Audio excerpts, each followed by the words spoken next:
tambalang Anthony Taberna at Jerry Baha ang gigising sa inyong umaga dahil lalatay ang humahagupit na diskusyon at komentaryo Lunes hanggang Biyernes sa 2x2.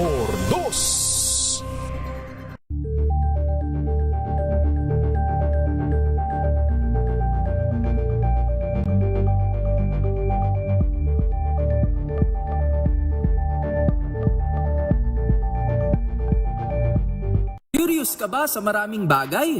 Kami na ang bahala dyan. Aalamin, tutuklasin at bibigyang linaw namin ang mga katanungang bumabagabag sa inyong isipan. Sa programa kung saan ang bawat sagot ay galing lamang sa mga eksperto. Ang Expert's Opinion, tuwing linggo alas 3 ng hapon, dito lang sa DZRH TV. Ang galing-galing mo, Smart dishwashing paste ko, pritong ulam na masebo, plato o kaldero, tanggaling for everyday. Ganyan pag Smart ang dishwashing paste. May double tanggaling formula. Tanggal ang sebo, tanggal ang bakterya. Pahit para walang bahid, linis fantastic sa metal at plastic, number 1 ko to. Tanggaling-galing mo, Smart dishwashing paste. ACS. Now we are unboxing MX3 Plus. Plus because it has Garcinia mangostana, plus L-carnitine and CoQ10. Each box contains 30 vegetable capsules. And you can get them in leading drugstores nationwide and online in Shopee, Lazada, and mx3ph.com. Mahalagang paalala, ang MX3 Plus ay hindi gamot at hindi dapat gamiting panggamot sa anumang uri ng sakit. Amoy forever. Amoy LQ. Amoy New Calab Berry Blues. Amoy kalat, amoy good vibes. Sa lahat ng bagay, simula pa lang, siguraduhing max protection na. Kasi pag kulang ang proteksyon, baka madaling masira. Sa ngipin, dapat may max protection din. Max Alaga ng Unique Toothpaste. With Max Protect Formula. Help stop cavities before they start, while keeping breath fresh. Try Unique Maximum Fluoride Protection. Para Max Alaga, Max Protektado. ACS. Wow, ang saya. Isang barangay na labada, puro mancha pa. Goodbye, pahinga. Mommy, isang laba lang yan sa Pride Bar Blue. May powerful stain-away enzymes na malupit sa dunit mansya. At di masakit sa kamay.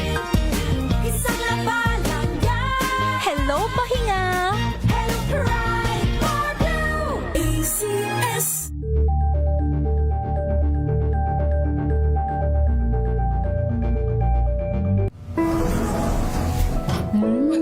Amoy forever. Amoy LQ.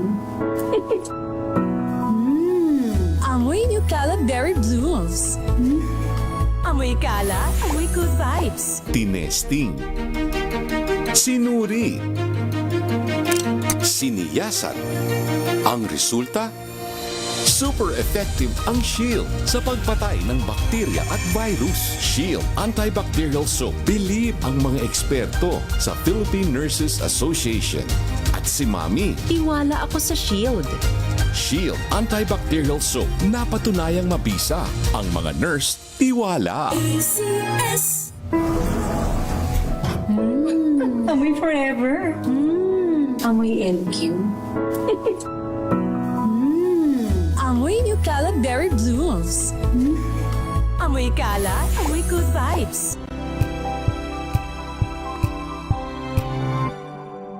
Sa loob ng 86 na taon, DZRH ang naging kaagapay ng mga Pilipino sa balita, sa serbisyo at sa bawat kwento.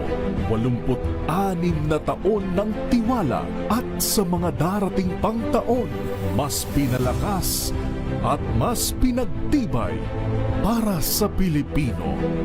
DZRH, una sa Pilipinas, Una sa Pilipino. Serbisyong tapat sa'yo, DZRH.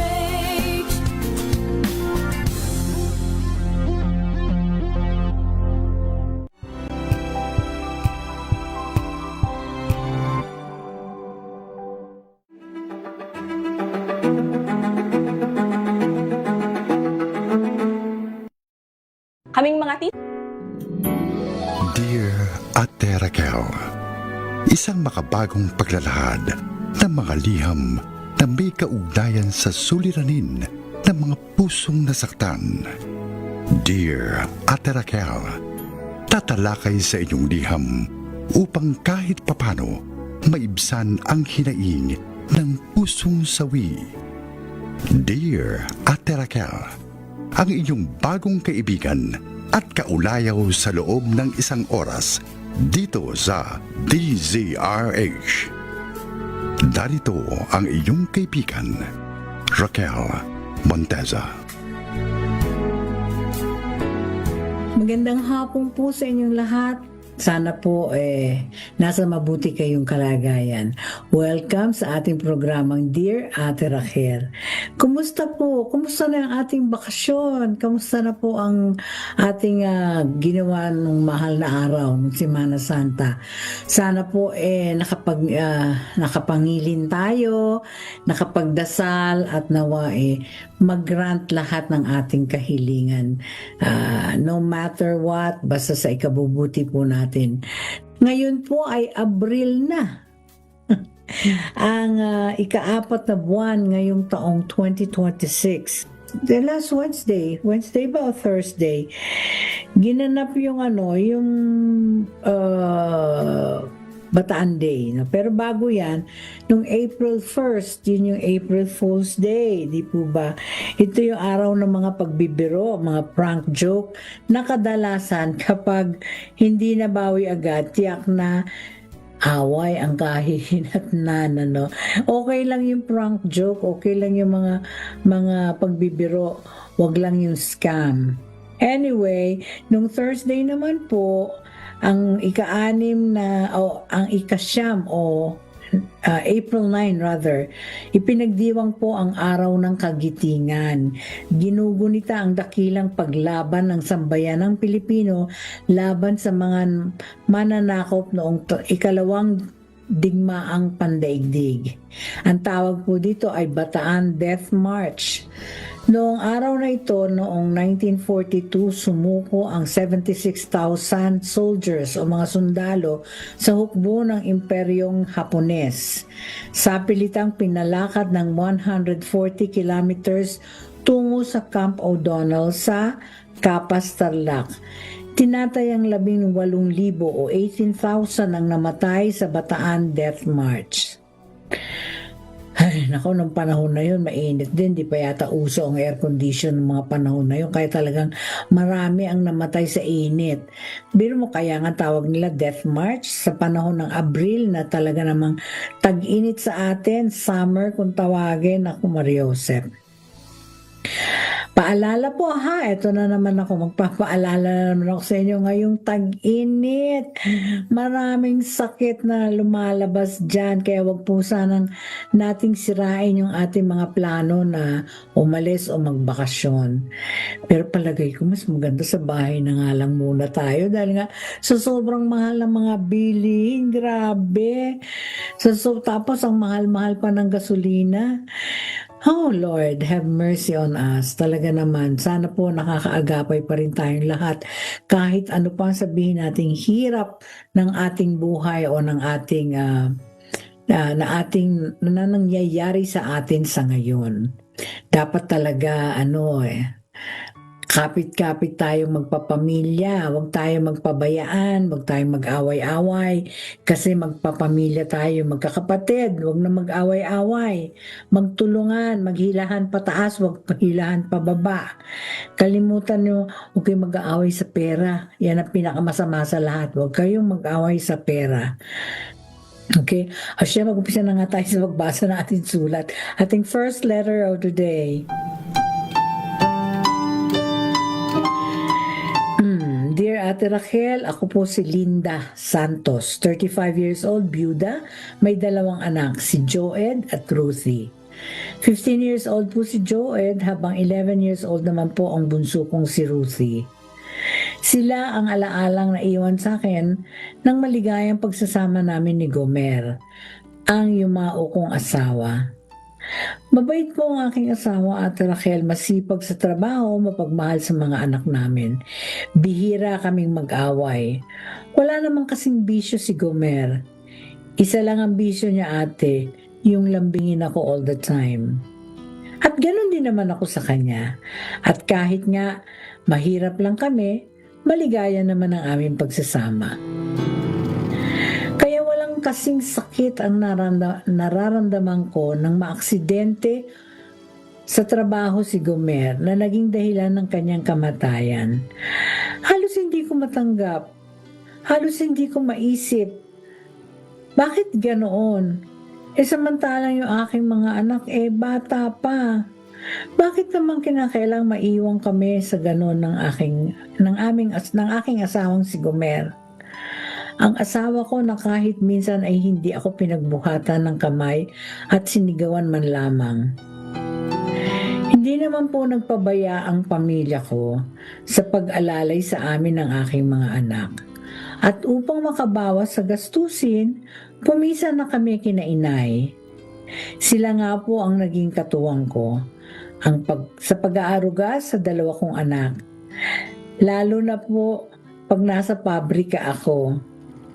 Pumasok akong empleyado sa isang pabrika ng sardinas, ate, pero hindi po nakasapat sa amin ang kita ko, kaya totoong nahirapan po ako. Naging madalas din ang pagkakasakit ng bunso ko. Kaya naman ipinasuri namin sa isang manggagamot sa puso. Yun po ang dahilan ng mga tumingin sa doktor sa kanya, ate.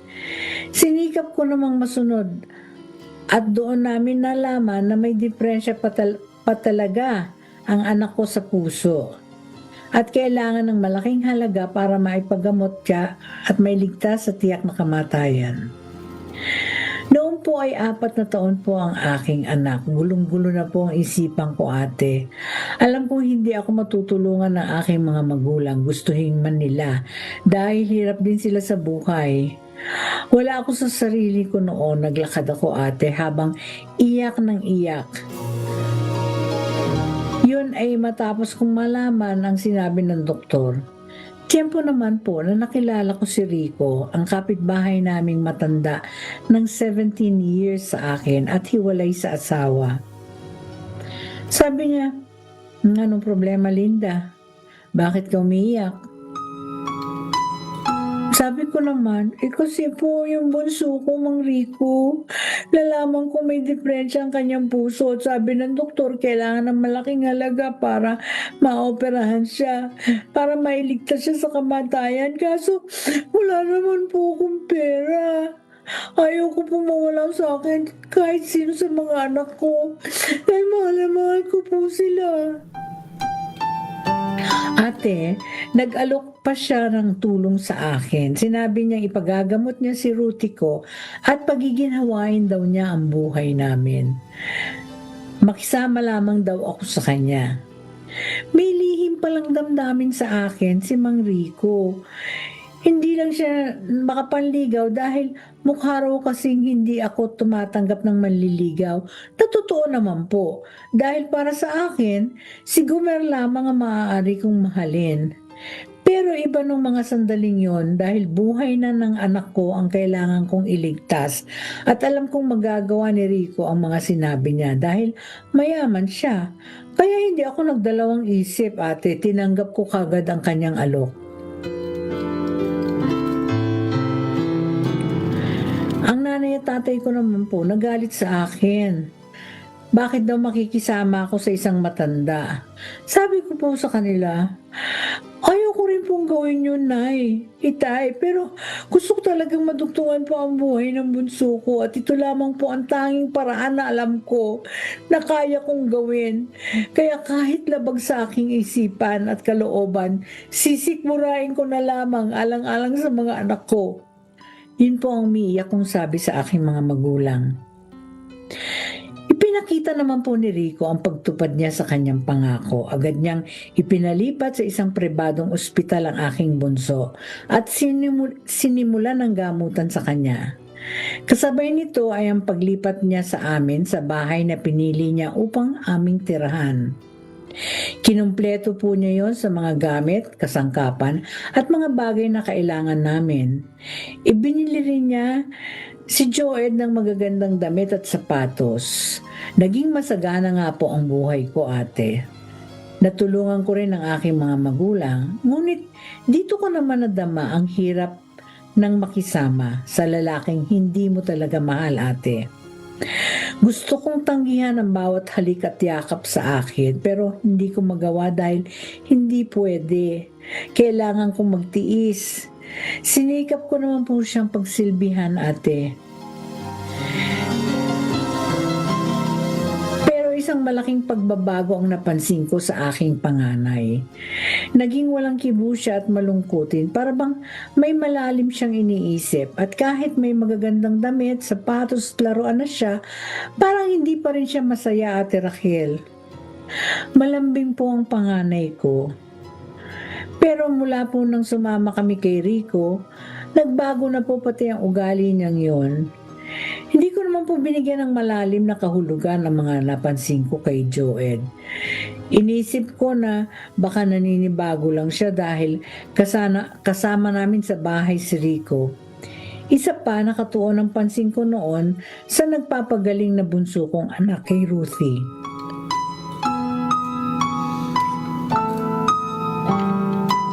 Sa paglipas po ng mga taon, ate Rachel, ay naging tahimik naman ang pagsasama namin ni Rico. Kahit na nga hindi ko pa rin siya matutuhang mahalin. Ang isang problema ko lang talaga ay ang aking panganay. Ibang-iba na siya, ate Rachel. Naging matigas na rin ang kanyang ulo. Mahirap na rin siyang sawayin at naging pilyo na rin. Madalas ay pinatatawag ako ng kanilang class advisor dahil nga sa kapilyuhan ng anak ko. Pinangaralan ko naman po siya, pero binabaliwala po niya yon. Minsan naisip kong ipakausap siya kay inay upang malaman ko ang totoong dahilan ng kanyang pagbabago. At doon ko nga po nalaman ang lahat dahil nagtapat po sa kanya ang anak ko. Ang sabi po ng anak ko, "Galit po ako kay nanay, tatay, lola. Sumama siya sa hindi niya asawa. Pinalitan niya si itay. Tapos may asawa pa ipinalit niya. Di ba masama yun, lola?" Ang pagtatapat ni Joed habang nasa silid silang dalawa ni inay. Sabi naman po ng nanay ko, "Apo, nagawa lang naman yun ng nanay mo dahil kailangan mailigtas sa kamatayan si Ruthie." Sabi naman po ng anak ko, "Matagal na po yun, lola. 11 years old na nga si Ruthie. Kung hindi niya gusto si Mang Rico, dapat iwan na niya." "Ayoko po ka, Mang Rico, lola. Hindi po niya pwedeng palitan ng tatay ko." Ang patuloy pa ni Joed na umiiyak at nanluluho naman po ako nang malaman ko yun.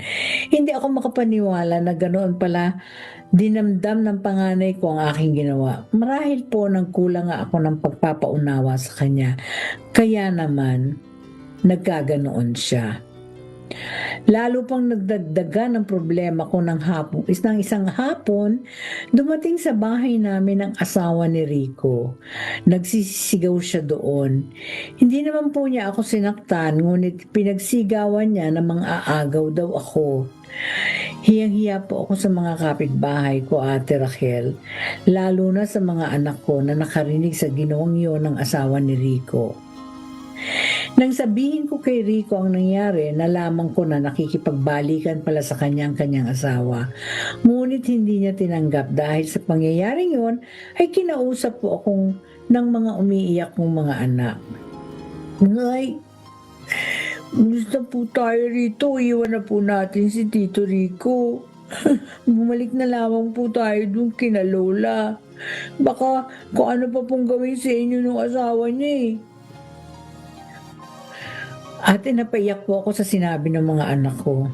Sabi ko, "Mga anak, Gusto ko rin naman sanang gawin ang sinabi ninyo, pero ang problema, malaki ang utang na loob ko kay Rico. Dahil sa kanya, kaya kasama pa rin natin si Ruthie. At kaya rin maginhawa kahit papano ang buhay natin ngayon. Di na bumaling maging mahirap tayo, Linay. Basta iwan nyo na lamang siya. Promise, magpapakabait po ako. Basta iwan nyo na lamang po si Mang Rico. Ang matinding pakiusap ni Joed at Rachel nagpagulo sa aking isipan.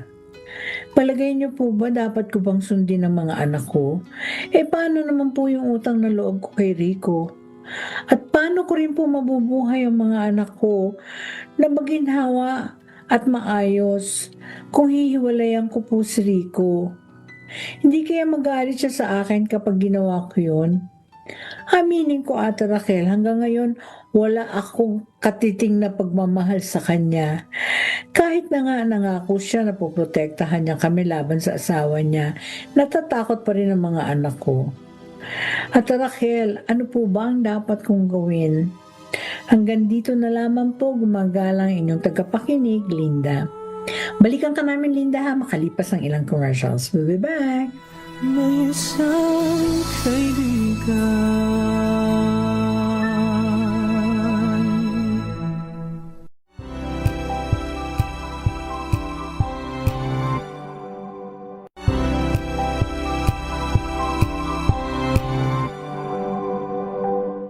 Maulan man, no worries na amoy kulog ang damit. Charm Fabcon, bangong kumakabloom, tanggal amoy kulog sa bango ng charm. Kaya gamit ko, Charm Fabcon with Bloom Fresh technology. Kills 99.9% of kulob-causing bacteria.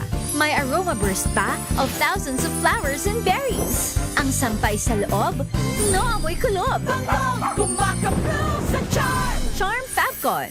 ACS. Here are top 3 reasons why you should get your hands on MX3 capsule. 1. It has alpha, beta, and gamma mangosteen. 2. It's cholesterol and fat-free. 3. MX3 is proudly Pinoy made and has garnered multiple international awards. So what are you waiting for? Dito ako sa tested and proven ko na. MX3, dito ako bilib. Mahalagang paalala, ang MX3 capsule ay hindi gamot at hindi dapat gamiting panggamot sa anumang uri ng sakit. Hello, Washi! Laundry day na naman! Yay! Anong meron? Mancha ng chocolate, putik, may libag pa! Kaya natin yan! With Pride Washing Machine Detergent, may triple stain-away formula. Tanggal ang makapit, madikit, at malupit na dumit mancha. Kaya easy-easy ang labada. Mula noon hanggang ngayon. All you need is pride. All you need is pride. ACS.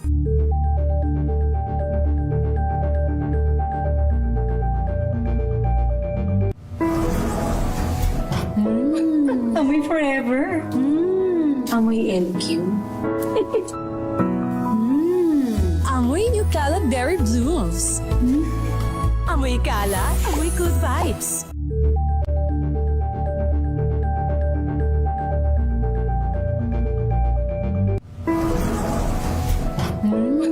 Amoy forever. Amoy LQ. Amoy New Cala Berry Blooms. Amoy Cala, amoy good vibes. May nagbago. May arte. May budget. Akala nyo lang yon. So solid. White Rose Papaya, wow, White Rose. White Rose Papaya, wow, White Rose. White Rose Papaya. May glow up with a White Rose Papaya. White Rose Papaya. May puti power times 2 kasi may papaya at niacinamide. May shea butter and tea tree oil pa. Kutis sulit ang glow up. Glow up with a White Rose Papaya. White Rose Papaya. Kutis sulit ang glow up. ACS. Amoy forever. Amoy LQ. Amoy New Cala Berry Blooms. Amoy Cala, amoy good vibes.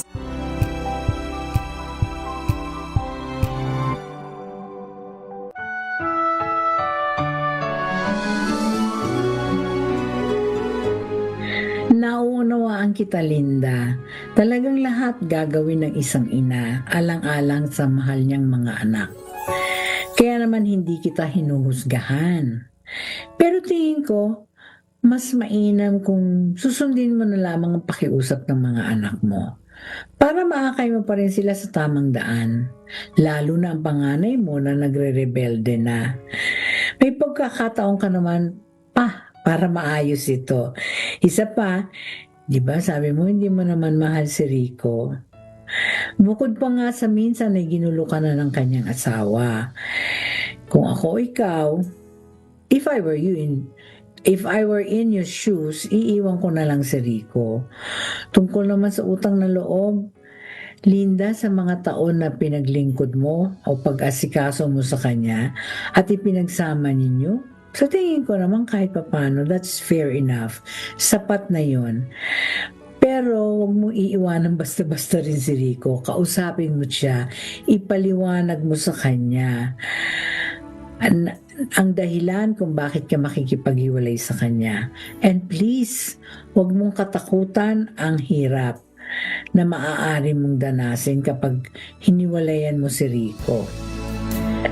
Ang mga anak mo nga hindi natatakot eh. Handa sila. Dapat mas lalo ka dapat.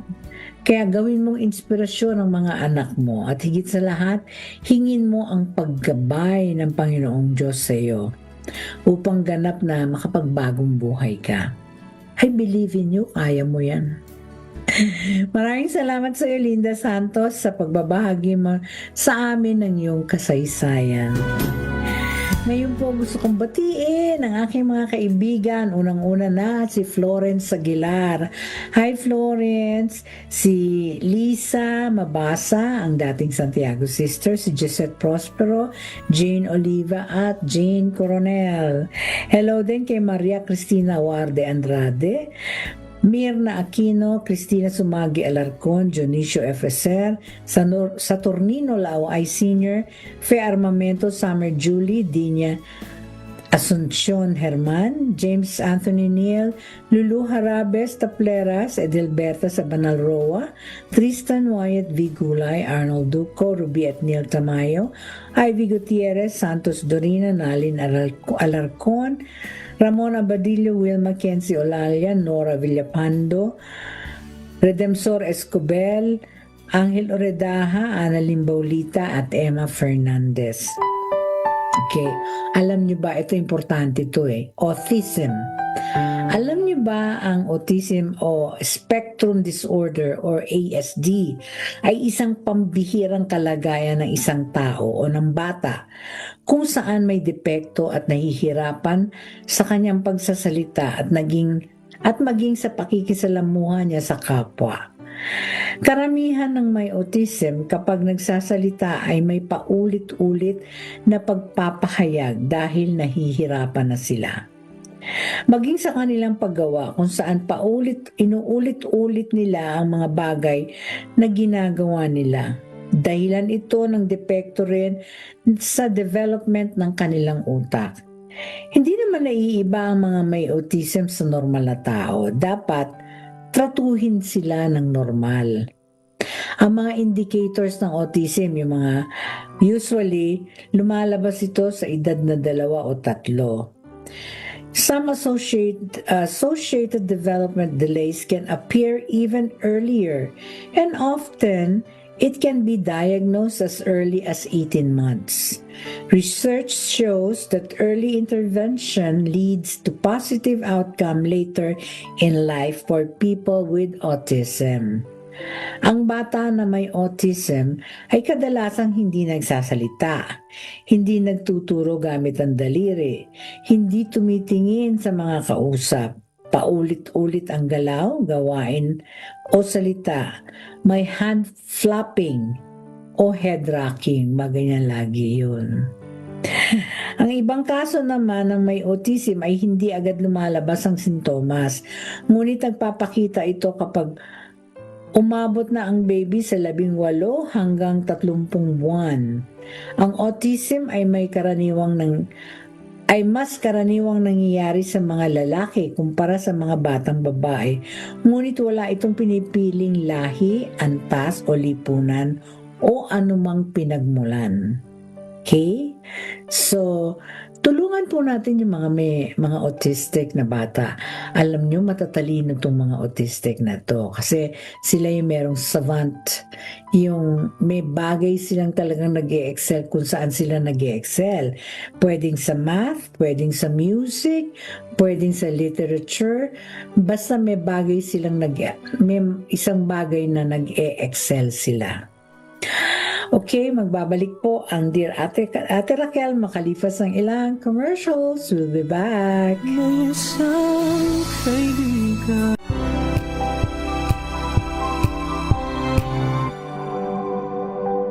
Wow, ang saya. Isang barangay na labada, puro mancha pa. Goodbye, pahinga. Mommy, isang laba lang yan sa Pride Bar Blue. May powerful stain-away enzymes na malupit sa dunit mansya.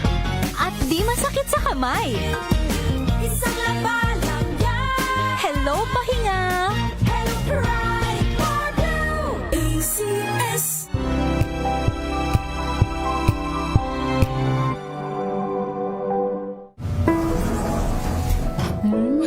Amoy forever.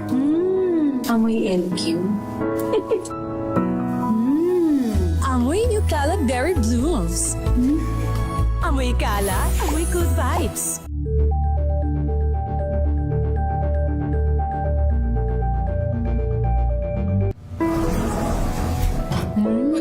Amoy forever. Amoy LQ. Amoy New Caleb Berry Blooms. Amoy kalat, amoy good vibes. Isip-isip lang, mga pagkaing pangkaisipan na dapat pag-isipan. Isip-isip lang. Okay, isip-isip po muna tayo. Ang pagkain pangkaisipan sa linggong ito ay padala ni Romina Aguilar ng Imus, Cavite. Life is too short to be anything but happy. Choose joy. Choose love. Choose positivity.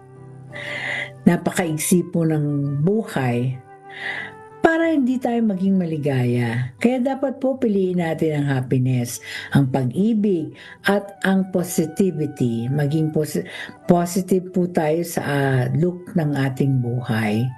Okay? Life is too short to be anything but happy. Choose joy, choose love, choose positivity. Ang pagkain pagkaisipan sa linggong ito ay padala ni Romina Aguilar ng Imus, Cavite o Imus City. Naku naman, pasensya na, tao lang para magkamali. At gusto ko pong batiin ang aking mga kaibigan na mag-asawang Donnie at Cecilia Pestrana ng Roseville, California, ang mag-asawang Femia at Rod Velasco ng Tagaytay City, and of course, si Gemma Franco at ang kanyang asawa na si Mitch Smith, one of the best couple that I admire and love, na taga Roseville, California din. Hello din kay Arlene Sagon ng Tokyo, Japan, at syempre pinababati niya ang kanyang okasan na si Lucy Sagon ng Navotas City. Happy listening din sa mga friendship ko kay Tina Salcedo at Eva Vivar ng Bacoor, Cavite. Hello din kay Mother Lily Manantan ng Chino Hills, California, at maligayang pakikinig kay Ginang Leticia Ramos Gomez ng Barangay Bantog, Hacienda Luisita, Tarlac City. At belated happy birthday sa aking pinsan na si Teresita Corbe Lopez. Si Tess Lopez. Happy birthday, Ate Tess, and wishing you all the best. Hala, pisahan na po natin ang pagbasa ng ating second letter of the day. Dear Ate Raquel, Risa na lamang po itawag ninyo sa akin. Elementary teacher po ako dito sa Atimonan, Quezon. Dalaga po ako, 32 years old na. May kasintahan naman po ako. 8 years na po kami. Siya po si Marvin. High school teacher naman siya, ate. Pangatlo sa mga naging boyfriend ko, si Marvin. Yung dalawa kasi, hindi naging successful ang relationship namin. Ate Raquel, kahit nasaktan ako sa first breakup ko, hindi naman po nakapigil yon upang gamitin ko ang profesyon ko. Nagtrabaho po ako sa isang public school at tulad ng pangako kay Inay, tinulungan ko sila ng mga kapatid ko. After 2 years, muli akong nagmahal. Yan po ay si Saldi. Nagtaka po ang nanay ko, bakit ko daw sinagot na si Saldi. Sabi niya, baka mamaya paluhain ka rin ng lalaking yan. Lalo na pag nalaman niyang hindi ka maaaring mag-asawa. Ang dapat kasi, hindi ka muna nakikipagnobyo hanggat hindi tapos ang pag-aaral ni na Elson at Joy. Ang sabi ng nanay ko. At nakagulat naman yun sa akin dahil sa isip-isip ko, pambihira naman si Inay. 17 years old pa lang si Elson at 15 naman si Joy. Ibig sabihin, 5 years pa bago ako maaring makapagnobyo? Tanong ko yun na hindi ko na sinabi kay Inay. Nag-to-self na lang po ako upang huwag na siyang magalit.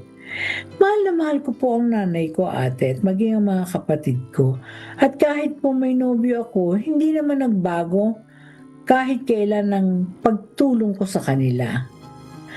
Ngunit parang nagkatotoo po ang sinabi ni Inay kasi niyaya nga po ako magpakasal ni Saldi. Makalipas ang 1 taon ng aming pagiging magkatipan. Pero dahil hindi ako pumayag, nag-abroad na lamang po siya. At doon kami nagkalabuan muli. Kaya ayun, nasaktan na naman ang beauty ko, ate. Yun na nga ba sinasabi ko di pinaiyakan ng Saldi na yun. Ikaw naman kasi hindi ka nakikinig sa akin. Ang paninisi ng nanay ko nung makita niyang umiiyak ako dahil sa kalungkutan, ayun, nagkasakit tuloy ako na siya na may ikinaisang nanay ko. Paano ngayon yan? May sakit ka at hindi ka makakapagtrabaho? Ay, nakaperwisyo ka talaga pag nakikipagnobyo ka. Kaya ito tandaan mo ha, huwag ka na munang makikipagnobyo hanggat di pa tapos sa pag-aaral yung mga kapatid mo. Nako, yun po laging mahabang litanya ng nanay ko na nakapagpalungkot naman po sa akin. Kasi pakiramdam ko, sa halip na damayan niya ako, lalo pa niya pinabigat yung dibdib ko. Kaya para makalimot ako, naisip kong tumira na lamang doon sa tiyahin ko, doon sa kapatid ng nanay ko. Sa awa naman po ng Diyos, pinalad po ako na magkaroon agad ako ng trabaho. Kaya hindi na putol ang pagtulong ko kay Inay. Mabait naman po sa akin si Tita Perla. Kahit na hindi niya ako tunay na pamangkin, ramdam ko ang kanyang pagmamalasakit sa akin. Sa totoo lang po, ate, ampun lang naman kasi ako ng mga nakagisnang kong magulang noon. Kaya sina Inay at Itay, hindi na sila kasi magkaanak, kaya inampun naman nila ako. Pero makalipas ang 5 taon, saka naman po sila nagkaanak. Pero kahit ampun lang po ako, hindi pa rin nagbago ang pagmamahal sa akin ni na Inay at Itay. Kahit na nga may 2 silang anak, hanggang sa namatay po yung tatay ko. At dito, Ate Raquel, sa Lucena ko po nakilala si Marvin. Mabait, maginoo at responsable siya. Kaya naman kahit si Tia Perla ay hanga sa kanya at botong-boto sa kanya. Ay nako, matagal na naming kapitbahay sina Marvin at kilala ko talaga ang batang yon. Kaya naman boto ako sa kanya para sa iyo, pamangkin. Ang sabi po ng tiyahin ko habang naghahapunan kami. Kaya lang po, Tia Perla, si Inay, siya po inaalala ko.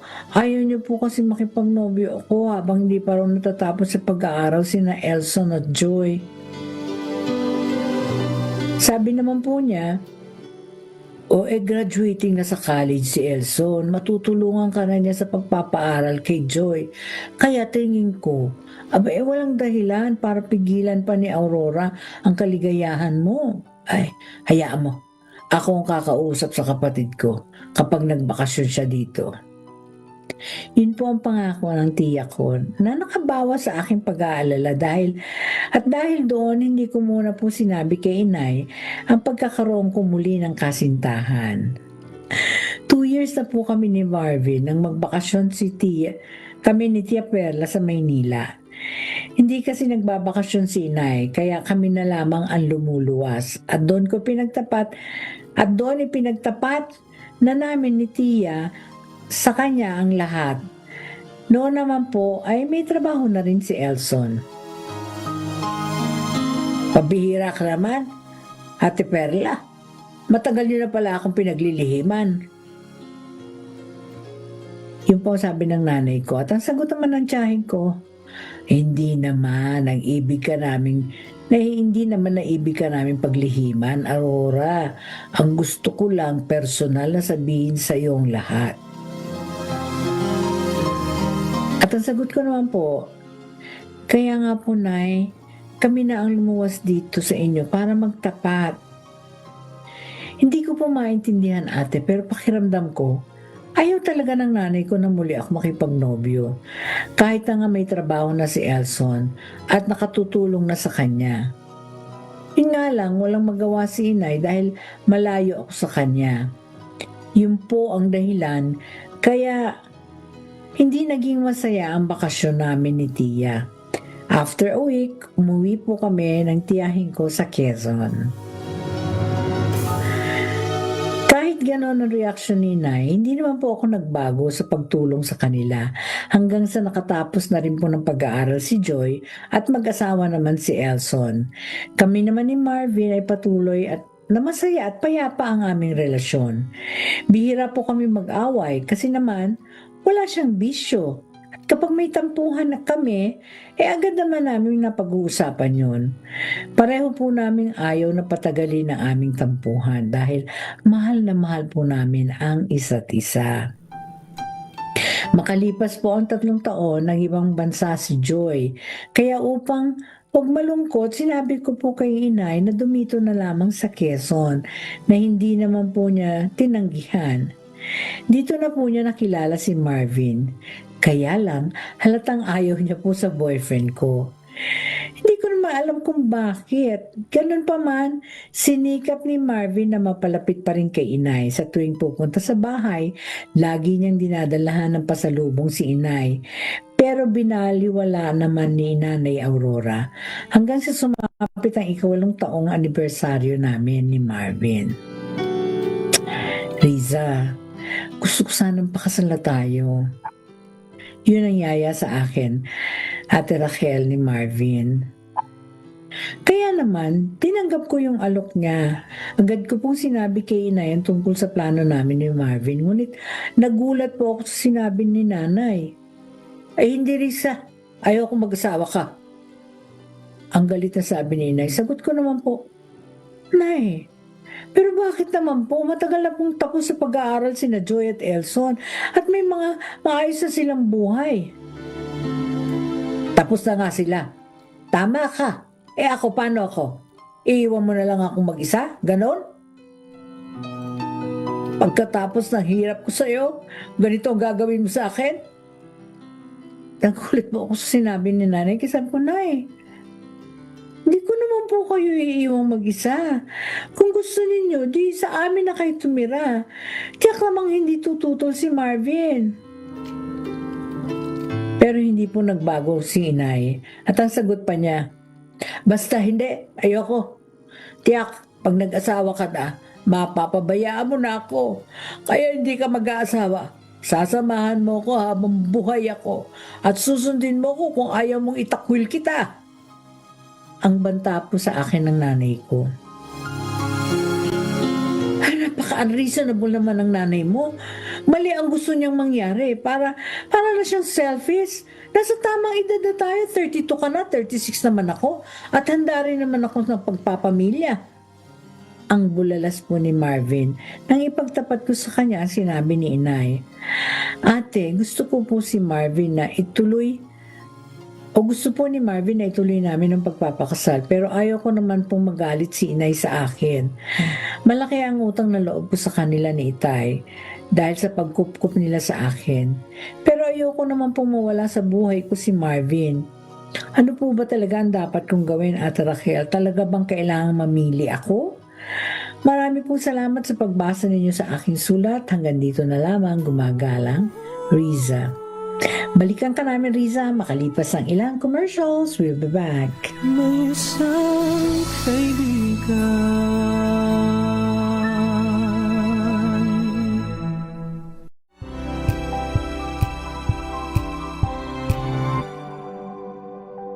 Sir, hindi pa kami nakukonsulta, no? Katulad nung iba pang mga policies ng DepEd na sinasabi naming top-down at hindi nagmumula doon sa ano ba yung problemang dapat solusyonan, no, doon sa ating mga eskwela. Kahit anong school calendar pa, talagang darating ang bagyo, ang lindol, no?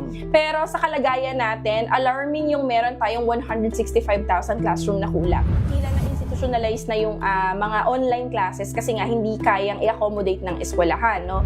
Pag tinignan mo yung transmutation table, pag nakakuha ng 60 yung estudyante, pasado na siya. Magiging 75 na yon sa mismong actual grade niya. In a way, nilulunok na lang talaga ng mga teachers natin yung pride namin no, na parang ang sama-sama ng loob namin na makakapasa tong batang to pero alam namin na hindi siya natuto.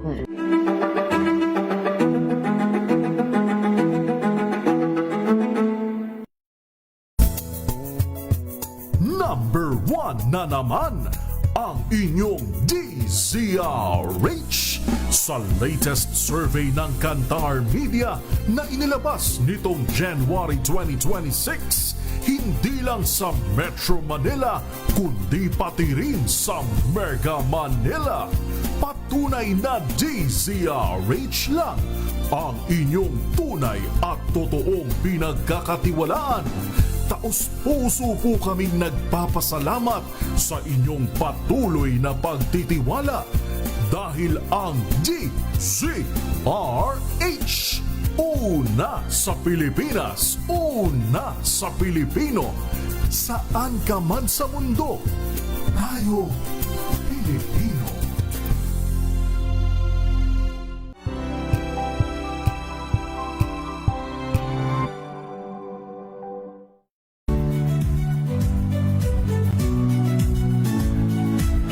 Magandang araw mga kaibigan.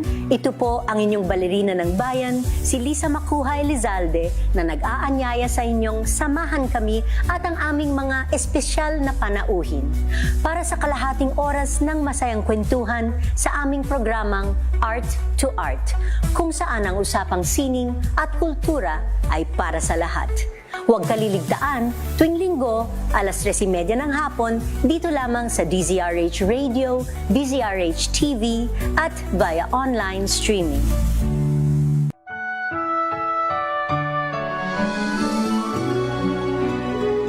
Alam mo, Riza, tingin ko, nakadarama ng insecurity yung nanay Aurora mo. Kaya siya ganyan. Dahil ang mga tunay na anak, yung mga anak niyang tunay, hindi niya nga kapiling maging ang kinagisnan mong ama. Kaya ikaw ang natitira at ayaw niyang mawala ka sa kanya. Kausapin mo mabuti ang nanay Aurora mo. Kasi nga, unang-una na, sa gulang ka na, Mario Joseph, 32 ka na. Pwede ka namang magdesisyon. Basta ipaunawa mo lamang sa nanay mo na hindi mo siya iiwan. Hindi naman mali na magpakasal na kayo.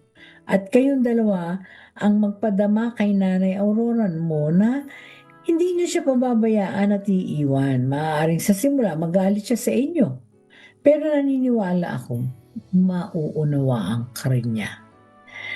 Maging maligaya lang kayo sa maging matiyaga lang kayo sa pagpapadama sa kanya ng inyong pagmamahal. Lalo ka na. Dahil ikaw ay kanilang kinupkup at minahal, naniniwala ako na hindi naman talaga selfish ang nanay mo. May mga tao lang talaga na dahil nagkakaedad na, lumalabas sa puso ang mga lihim na pangamba. Pangamba na mapapabayaan at mapag-iisa. At marahil ganito yung nanay mo. Kaya sana maunawaan niyo rin siya. Sa tanong mo kung kailan bang mamili o kailangan bang mamili, yes, kailangan dahil ang pamimili ay kasama sa buhay natin yan. Pero hindi naman porke pinili mong makasal sa nobyo mo, mapapabayaan mo na ang nanay mo. Yun ang sikapin ninyong ipadama sa iyong nanay Aurora. Yung mawala na yung insecurities niya. Anyway, hangad ko na maging maayos muli ang pagtitinginan ninyo ng nanay mo. Salamat sa iyong pagsulat, Riza. Ngayon po samahan ninyo ako, magdasal po tayong lahat. Almighty God, we lift up to you our country, our government. Give us peace. Grant us peace. Panginoon Diyos, maraming salamat po sa lahat ng biyayang walang sawa ninyo ipinagkakaloob sa amin. The glory and honor is yours, dear God. Sa lahat po ng aming pagkakasala, patawad po. Lord, humble us. Let's live our lives like Jesus with the posture of humility. Lord, give us peace. Sana po matigil na ang giyera sa Middle East. Lord, heal our land. Dasal po namin na maging maunlad ang aming bansang Pilipinas. Patnubayan po ninyo at basbasan ang aming mga namumuno sa aming bansa. Gabayan niyo po ang bawat isa sa kanila upang mapanatili ang kalayaan na aming tinatamasa at magamit ito sa pagpapaunlad ng aming bansa. Ituro po ninyo sa kanila ang tamang daan upang mapaunlad at matulungan ng mga mamamayang Pilipino. Tulungan po ninyo silang magkaisa para sa kapakanan ng mga Pilipino. Maghari nawa ang pagmamahal sa lahat ng inyong nilalang. Ingatan mo po kami, Panginoon. Ikaw lang po ang aming lakas at kagalingan. Maraming salamat po, Panginoong Diyos. Sa iyo po ang lahat ng papuri at pasasalamat sa pangalan ni Jesus na aming tagapagligtas. Amen. Maraming salamat po sa pagsama ninyo sa loob ng isang oras dito sa aming programang Dear Ate Raquel. Naway nakapagbigay aral ng mga liham na binasa ko sa araw na ito. At syempre, gusto ko ipaalala sa inyo na magkwento po kayo sa akin ng inyong mga naging karanasan. Ipadala nyo lamang po dito sa dearaterraquel@gmail.com. Samahan po ninyo ako muli sa susunod na Sabado. And of course, gusto kong pasalamatan ang laging nakatutok sa atin at laging tumutulong, si Eric Lucero at sa kanyang anak na si Andre Lucero. Also, pasalamat din po ako sa ating mga technician, mga gwapo nating technician. Unang-una na si Het Del Moro na kailan ka magpapakasal, Het. At si Melvin Donato at si Ray Taladro. At sa RHTV naman, si Arnel Tatel, EJ Ayalde, Mark Quebral at Aljon Besumbre. Ako po inyong kaibigan Raquel Montesa na nagpapasalamat sa inyong pagsubaybay dito sa ating programang Dear Ate Raquel. Nawa po maging mabuti po tayo sa ating kapwa. Let's be kind to one another because kindness is a measure of our humanity. And let us do something nice to the people that we meet each day because it is such a good feeling being a blessing to others. Hangad ko po ang kapayapaan sa puso, lakas sa araw-araw at pananalig sa mga plano ng Panginoong Diyos. Isa pong mapagpalang hapon sa inyong lahat. Bye! Sa mga gustong maibsan ng kahit kaunti ang mga hinanakit sa pag-ibig, sumulat lamang dito sa Dear Ate Raquel, DZRH, Star City, CCP Complex, Ross Boulevard, Pasay City. Hanggang sa susunod na Sabado, maraming salamat po sa iyong pakikinig. Aking kaibigan, kahit na kailanman, laging may bukas na iyong magigisnan. Huwag iisipin, mag-iisa ka lang. Naririto ako at matatagpuan na isang kaibigan.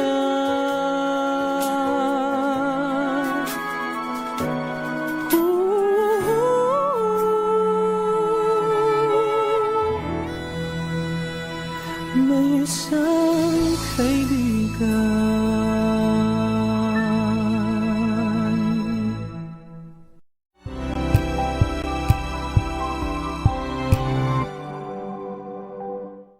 Maagang balitaan, maagang usapan sa mga issue at balita. Kasama si Kuya Angelo Palmones sa Magandang Umaga Pilipinas. Mula Lunes hanggang Biyernes.